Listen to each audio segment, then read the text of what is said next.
Hello, everybody, and welcome to Reads, Justice Society of America Through the Years.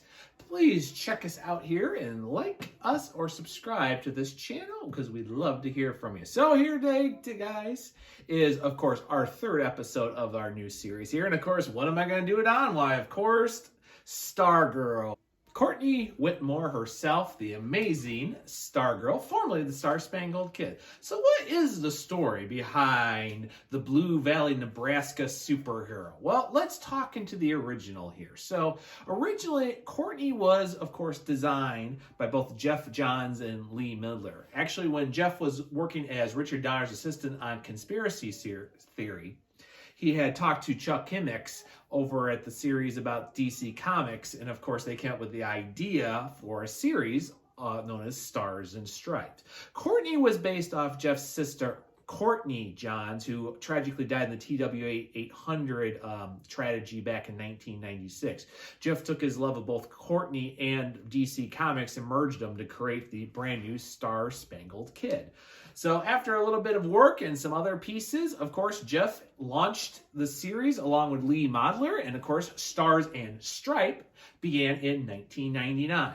The story was that Courtney Whitmore, Courtney was the daughter of a single mother out of California, and Pat Dugan, better known as Stripesy, the original sidekick of the original Star-Spangled Kid, later Skyman, better known as Sylvester Pendleton, had married the mother, and they had moved to Blue Valley, Nebraska. If you remember from your DC Comics history, it's actually where Wally West was originally the superhero back in the day. So, of course, just like any child where the parent got remarried and, of course, not really have much of a relationship with her stepfather, Courtney kind of course, did a little bit of teenage rebellion.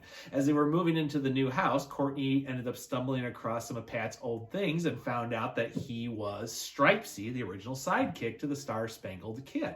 So during a party, and to make him a little mad, Courtney decided to take Sylvester's original costume, retailored it, and debuted it as the new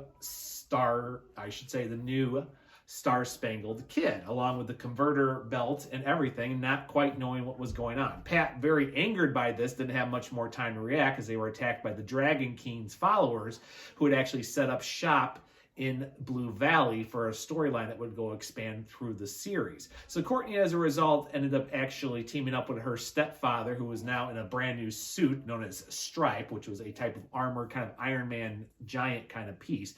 And the two of them ended up fighting the various supervillains that were existing here in Blue Valley. So Courtney, as a result, as she dealt with being both a teenager, a new superhero, as well as a stepdaughter to a former sidekick, actually had to deal with a lot of pieces in the story.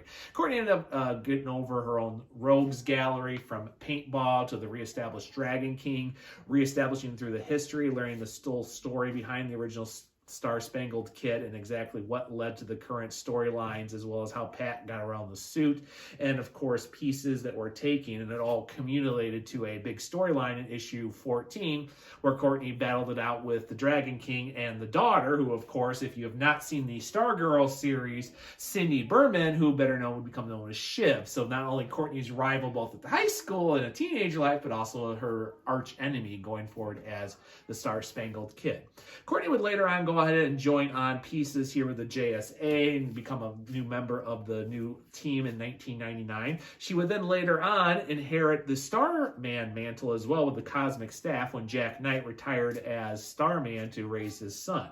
Courtney ended up bringing up both legacies and, of course, renamed herself Stargirl in 2003's All-Star issue number 4. Since then, Courtney has been a very big staple for DC Comics for the last, hard to believe now, 20 years, as Courtney has really exploded on the scenes from everywhere from animated series, live action now TV shows with Brett Brosnan playing her on the TV series, as well as other appearances such as Arrow and, of course, Heroes of the DC Universe. So it's been an amazing time for Stargirl. She was actually a really big cool character that emerged right out of the storylines when I was back in the comics, which was 1994. And of course, not even 5 years later, she kind of jumped up on the scene. And since then, I've been a big fan of hers, as well as a big fan of Jeff Johns' writing.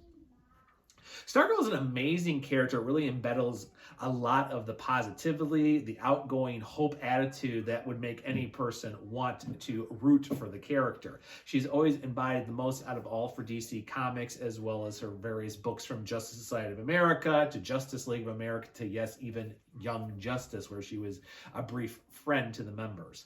So one thing is, I'll tell you is, if you have a chance, guys, go ahead and pick up the Stargirl collection here by Jeff Johns and, of course, Lee Mulder, as well as other artists such as Scott Collins, and also get the storyline, because believe it or not, there's a little hint of why Sylvester was Starman in the current series here if you actually read up the story. I'm not going to spoil it for everybody, and I'll talk more about Sylvester in an upcoming episode. So thank you for joining us here for all of everything here about Stargirl for Justice Society of America through the years. If you like what you have, please think of subscribing, and I'll talk to everybody later.